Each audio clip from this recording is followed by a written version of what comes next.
एक तरफ राबड़ी देवी के साथ साथ पूरा आरजेडी इस बात का ढोल पीट रहा है कि 10 सर्कुलर वाला सरकारी आवास किसी भी कीमत पर खाली नहीं होगा।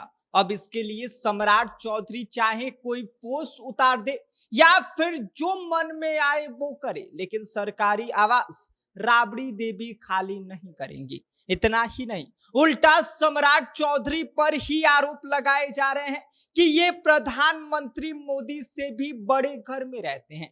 तो इसका जवाब अब सम्राट चौधरी ने राबड़ी यादव के साथ साथ पूरे आरजेडी को दे दिया है और ये बता दिया है कि अगर हमको कोई सरकारी आवास खाली करने का नोटिस देता तो हम 24 घंटे के भीतर ही अपना झोला उठाते और निकल जाते।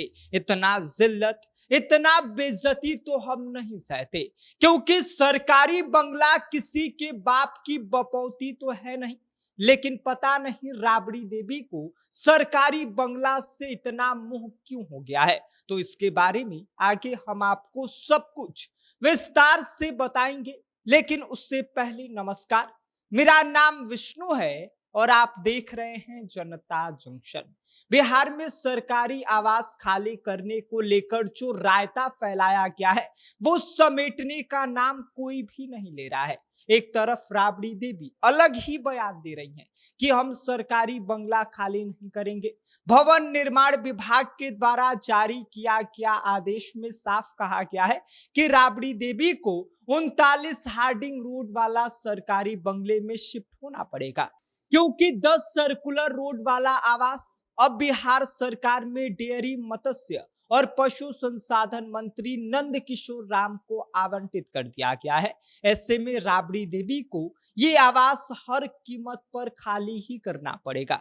आपको बता दें कि 2017 में भी तेजस्वी यादव ने भी यही काम किया था। सरकारी आवास खाली करने का नाम नहीं ले रहे थे और सीधा इसके बजाय वो हाई कोर्ट पहुंच गए, लेकिन हाई कोर्ट ने भी तेजस्वी यादव को ही उल्टा समझा दिया और खाली करने का जो आवास है वो साफ निर्देश दे दिया और कहा कि आप ऐसे जो है वो आपको जो आवास आवंटित किया गया है उसमें ही आपको रहना पड़ेगा, ऐसे आप किसी और के आवास में नहीं रह सकते हैं। और अब वही काम राबड़ी देवी भी कर रही हैं। उनका ये कहना है कि सम्राट चौधरी अपना एड़ी चोटी का जोर लगा ले, लेकिन वो आवास किसी भी कीमत पर खाली नहीं करेंगी।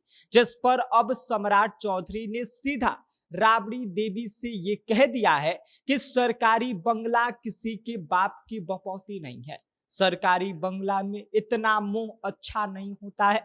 सम्राट चौधरी ने यह भी कहा है कि कोई मुझे एक बार कह देता कि तुम सरकारी आवास छोड़ दो तो मैं 24 घंटे के भीतर अपना झोला उठाता और वहां से निकल जाता। इतना जिल्लत, इतना बेइज्जती तो मैं नहीं सहता और ना ही मुझे किसी सरकारी बंगले से इतना मोह है।